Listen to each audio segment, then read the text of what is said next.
Hello, all you beautiful people. I wanted to come on here and talk a little bit about the degrees in astrology. A lot of people have been asking, and I want to break it down for you real quick. So, one of the things that I find if you're just new to astrology, I really like Astrocharts. I also use Astro all the time, like Astro.com.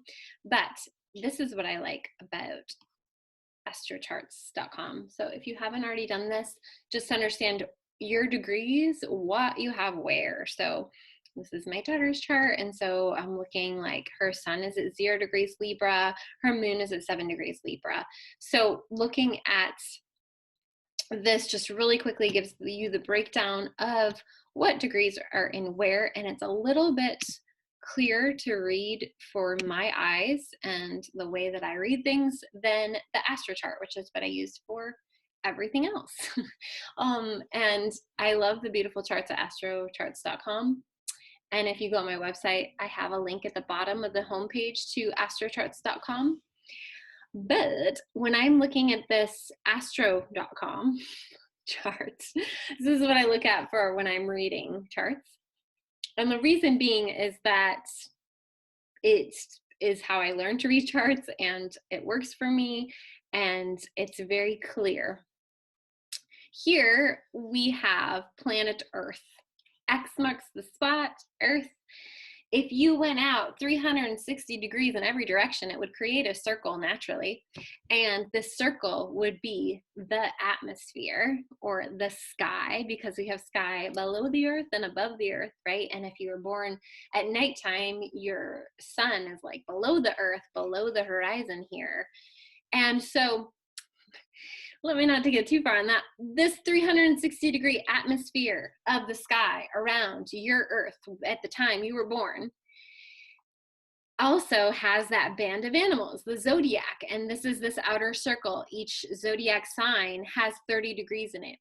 360 degrees divided by 12 is 30. And so there's 30 degrees of each zodiac sign. That's without looking at these numbered houses, 1, 2, 3, 4, 5, 6, because I do not do whole sign houses. You are going to see a crossover or an overlap between the zodiac sign and the houses typically. But if I'm just looking at Leo down here, I know that 0 degrees of Leo is here and 30 degrees of Leo is here. And therefore, that's the 30 degrees of Leo. If the sun was at the midway point, it would be at 15 degrees of Leo. That would be halfway through Leo season. And so each little one of these marks is a degree in the 360-degree circle of the atmosphere around the earth. And each one of these signs has 30 of those marks in it. That's this outside area. So if you're looking for the degrees of Cancer, I find it easier to just go to this outside circle. If you're wanting to know what degree your second house starts on, then I'd want to look to this inner circle. The rising, the moment you're born, that's the rising. That sets the rising. That's the sign all the way in the eastern horizon. That's going to set your whole chart. That is the horoscope, the hour that you were born.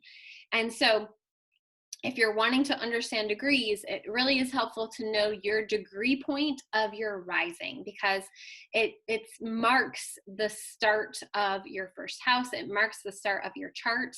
And for me, that just gives a lot more meaning to the chart in the 360-degree circle, because you're knowing then at least one kind of marker of time and space in the sky in the grand scheme of things.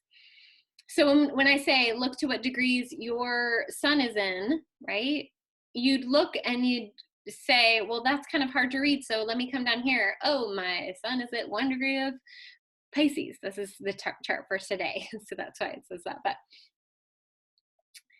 if you are confused when I say, look at where 20 degrees of Capricorn is for you, that's where this new moon is happening. If we look at the start of Capricorn right here, we can go 5, 10, 15. I forget what number I think I said 15 degrees of. So 5, 10, 15. So it would be in their 7th house. It's within the 7th house, right? But let's just say, for example, I said 5 degrees of Aquarius. Look to where 5 degrees of Aquarius is at this new moon and see if it has any planets there.